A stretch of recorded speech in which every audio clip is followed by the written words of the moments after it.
Halo kawan-kawan, Assalamualaikum warahmatullahi wabarakatuh. Eh, Sesuai requestnya Mas Singawur, jadi saya akan buat satu video. Mungkin ini aku mau mengulas sesuatu yang sering ditanyakan ya, baik di grup Facebook atau teman-teman itu sering menanyakan berapa sih gajinya orang kerja di Brunei untuk ukuran TKI Indonesia kan gitu. Jadi mungkin saya akan sedikit mengulas ya berapa gajinya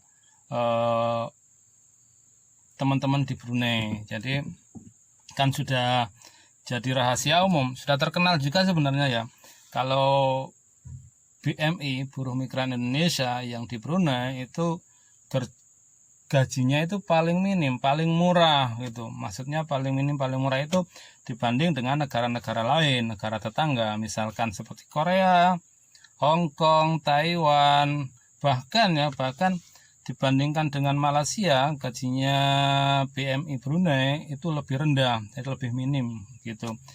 Jadi benarkah seperti itu? Mungkin akan saya coba ulas satu persatu, tapi tidak semua ya, karena saya tidak tahu, yang saya dengar-dengar saja lah dari teman-teman. Oke ya, yang pertama itu yang kerja untuk teman-teman yang kerja formal. Kerja formal ini yang kerja bulanan lah, misalkan itu amah, asisten rumah tangga. Kalau di sini nyebutnya amah ya. Pembantu rumah tangga, terus cleaning service, pokoknya yang kerja bulanan lah. Itu yang saya sering dengar dari teman-teman baik di grup maupun yang pernah ngobrol sendiri. Itu kalau gajinya pembantu, gajinya amah di Brunei itu antara 300 sampai 400, bisa juga 500. Jadi tergantung bosnya juga, tergantung majikannya juga. Tapi rata-rata memang kalau baru masuk itu gajinya 300 ringgit. Jadi kalau dirupiahkan itu sekitar 3 juta untuk kurus saat ini. Nah, begitu. Begitu juga dengan cleaning service. Kalau cleaning service itu lain company lain ya, lain perusahaan lain. Jadi mungkin, tapi rata-rata yang basicnya gaji itu antara 350 sampai 400, itu yang basic ya. Itu biasanya ada overtime lah kalau cleaning service. Jadi kalau dirupiahkan sekarang itu antara 3,5 juta sampai 4 juta itu untuk basicnya, untuk cleaning service. Tapi lain company lain loh itu ya, lain company lain juga yang gajinya, tergantung company-nya besar. Company-nya Bonafit tentu gajinya akan lebih besar, tapi memang yang saya ambil ini gaji yang rata-rata saja ya, yang pernah kita dengar ya, mungkin juga pernah kita alami gitu ya. Jadi untuk apalagi ya, soalnya banyak sekali pekerja sini itu macam-macam gitu loh. Jadi untuk tadi yang untuk ukuran gajinya amah atau cleaning service segitu ya. Ya untuk apa lagi ya, kerja restoran mungkin ya, restoran waitress mungkin ya gajinya sekian lah, sama lah antara 300 sampai 400, bisa juga 500 untuk pelayan restoran itu kan, pelayan gede-gede makan gitu. Tapi yang untuk ukuran dapur itu, walaupun orang Indonesia ya yang punya skill, misalnya koki kah, tukang masak, itu jelas gak bisa disamakan, gajinya lebih besar dari yang lain. Tapi yang aku dengar dari teman-teman yang kerja di restoran itu, kalau yang bagian dapur itu yang punya skill ya, gajinya itu antara 600, itu minimum loh. 600 bisa juga 1000 lebih. Jadi bisa juga, kalau di kursus sekarang itu gajinya antara 6 juta bisa 10 juta lebih juga. Itu yang untuk ukuran restoran, untuk buat yang tukang masak. Kalau yang waitress, yang pelayan ya sama saja seperti amah atau cleaning service gajinya gitu. Terus apalagi mekanik ya, mungkin ya, mekanik itu juga banyak, tergantung bengkelnya, tergantung workshopnya juga, tergantung juragannya. Jadi ada juga yang satu bulan cuma dibayar antara 25 sampai 30 ringgit, satu hari ya 25 sampai 30 ringgit, jadi antara 250 sampai 300 ribu lah per hari. Ada juga yang gajinya besar seperti bengkel lori ini, misalkan dari teman-teman itu saya dengar itu gajinya satu hari 60-70, jadi tergantung bosnya juga. Jadi ada juga yang 80 mungkin ya, satu hari bisa 700 ribu loh. Itu yang benar-benar punya skill, yang benar-benar mungkin sudah lama di sini. Jadi ya kalikan sendiri ya, satu hari 700.000 bisa 700.000 satu hari gitu. Jadi gitu untuk gambaran besarnya mungkin ya, tapi nggak soalnya nggak sama gajinya gitu loh. Terus tukang welding itu besar sekali gajinya, nggak tahu pastinya berapa, tapi jelas satu hari itu di atas 30 ringgit atau 40 ringgit. Jadi satu hari bisa 300.000 sampai 400.000, bisa juga 50, bisa 500.000 per hari kalau untuk tukang welding. Itu kan tergantung juga bengkelnya, tergantung workshopnya gitu loh. Terus apa lagi, banyak sih soalnya ya. Bangunan mungkin ya, kalau bangunan ini kalau baru masuk sama ya, kalau baru masuk memang yang saya dengar sekarang itu kalau nggak salah, ini kan kalau yang baru masuk itu jelasnya korbannya agent ya. Seperti saya dulu ya, kalau waktu di Indonesia kerja di Brunei itu gajinya sekian bla bla bla bla bla. Wah, pokoknya korban agent ya, tapi faktanya itu jauh sekali dari apa yang diomongin agent. Soalnya agent ya gitu, memang ngomongnya manis, nggak ada pahitnya gitu. Jadi kalau pekerja bangunan, kalau untuk ukuran kuli kalau nggak salah 18 ringgit baru masuk. Jadi mungkin kalau dirupiahkan itu kurang 200.000 ya, katakanlah 200.000 lah itu untuk kuli ya. Tapi untuk tukang yang punya skill, punya apa ya, punya skill untuk pasang siling, pasang tile dan lain sebagainya, tentu itu gajinya lebih besar. Banyak juga yang antara 30 sampai 40 ringgit per hari. Jadi kalau dirupiahkan itu bisa 300.000 sampai 400.000 per hari itu gajinya tukang yang mungkin sudah lama di sini. Belum lagi kalau yang memang sudah benar-benar pengalaman, punya job sendiri, kerja sendiri di luar, nah, itu macam repair apa itu kan banyak juga orang Indonesia ini yang sukses seperti kontraktor sudah itu memang sudah sukses lah, besar sekali penghasilannya itu. Jadi kalau ada yang bilang Brunei gajinya murah, ya bisa dibilang murah, tapi juga nggak begitu juga. Banyak juga yang gajinya lebih besar dari negara tetangga gitu ya. Semuanya kan tergantung skill, tergantung pekerjaan, tergantung bosnya juga. Itu untuk garis besar ukuran gaji murah apa enggak untuk ukuran di Brunei. Jadi ada yang murah, ada yang besar gajinya juga gitu. Terus apa lagi ya? Oh, sopir. Kalau untuk ukuran sopir ini bisa dikatakan banyak golongan, banyak kategori. Sopir ini macam-macam di sini ya. Ada sopir pribadi, ada sopir servis, ada sopir angkat barang, ada sopir lori. Nah, dan itu banyak lah kalau sopir. Kalau ukuran gaji yang bisa dipastikan paling minim atau paling rendah itu untuk sopir pribadi ya. Driver privat ini memang sudah semua orang tahu gajinya memang sedikit bila dibanding dengan sopir-sopir yang lain. Yang aku dengar dari teman-teman waktu ngobrol dengan sopir pribadi yang antar anak sekolah itu, gajinya cuma 300 ringgit per bulan. Tapi tergantung bosnya juga, nggak semua 300 ringgit. Ada juga yang 400, ada juga yang 500 begitu. Jadi kalau dirupiahkan antara 3 juta sampai 5 juta lah, ada seperti itu. Tapi itu pun kebanyakan, nggak semua ya, memang ada yang untuk khusus antar jemputan sekolah, tapi kebanyakan rata-rata untuk sopir pribadi itu merangkap sebagai asisten rumah tangga. Jadi ya mengerjakan pekerjaan rumah, bisa potong rumput, mengurus taman dan sebagainya. Itu yang cerita dari teman-teman sopir pribadi.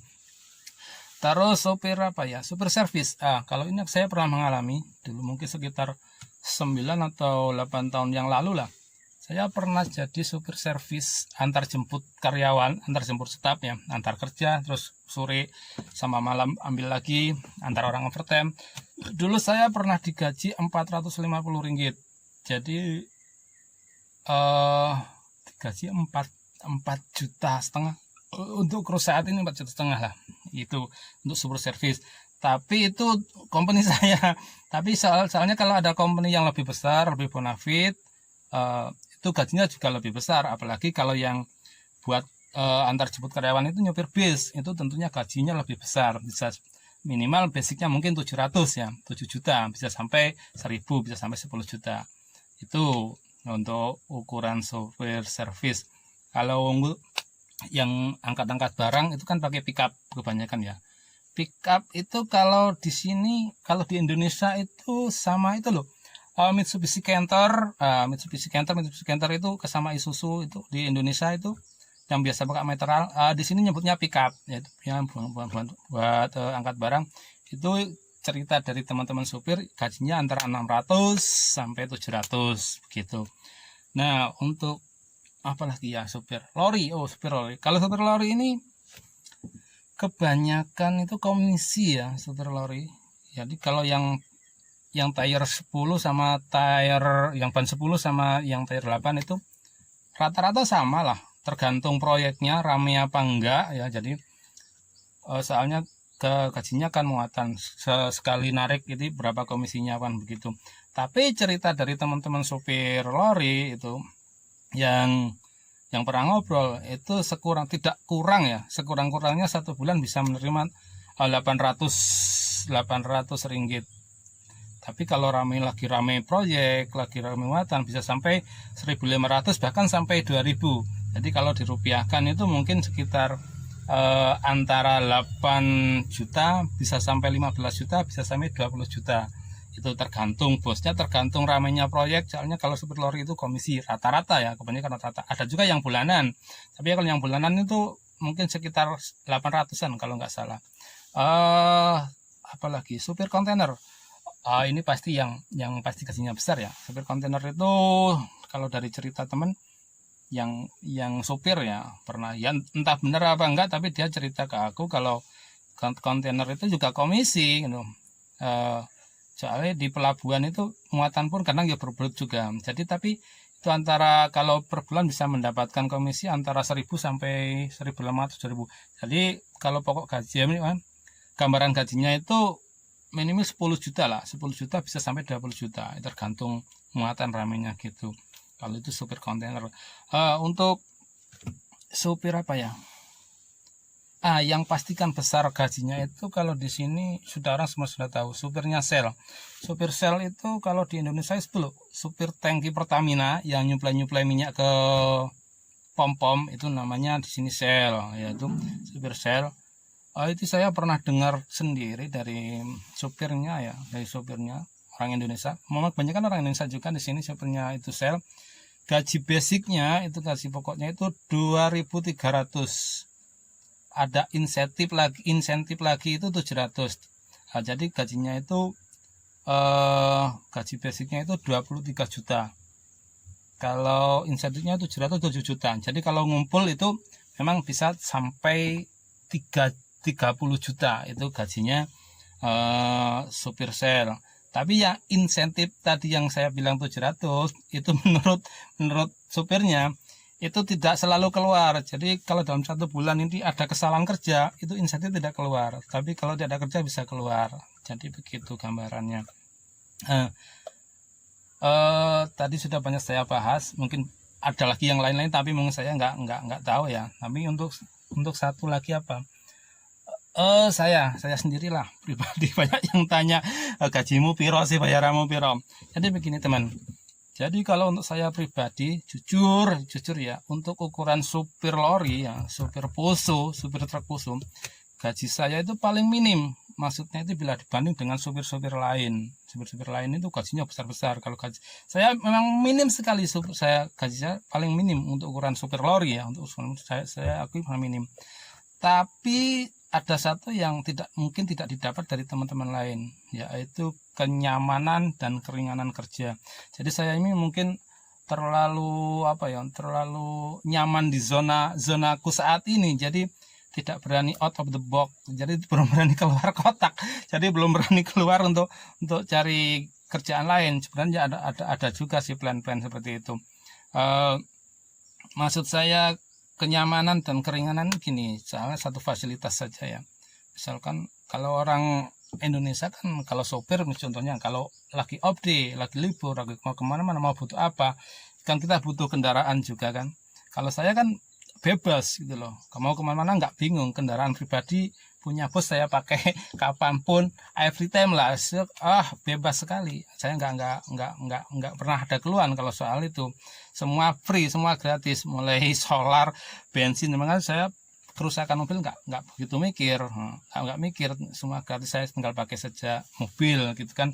Sedangkan supir-supir lain yang jelas kalau ingin kemana-mana, kalau nggak pakai supir sapu atau Grab ya, pasti ya beli mobil sendiri. Nah, kalau beli mobil sendiri otomatis kita mikir perawatan mobil, terus bensinnya.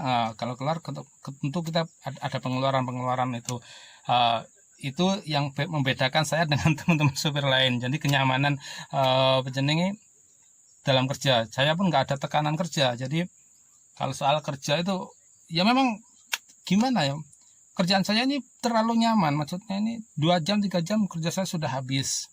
Makanya gaji saya mungkin sedikit ya dibanding teman lainnya.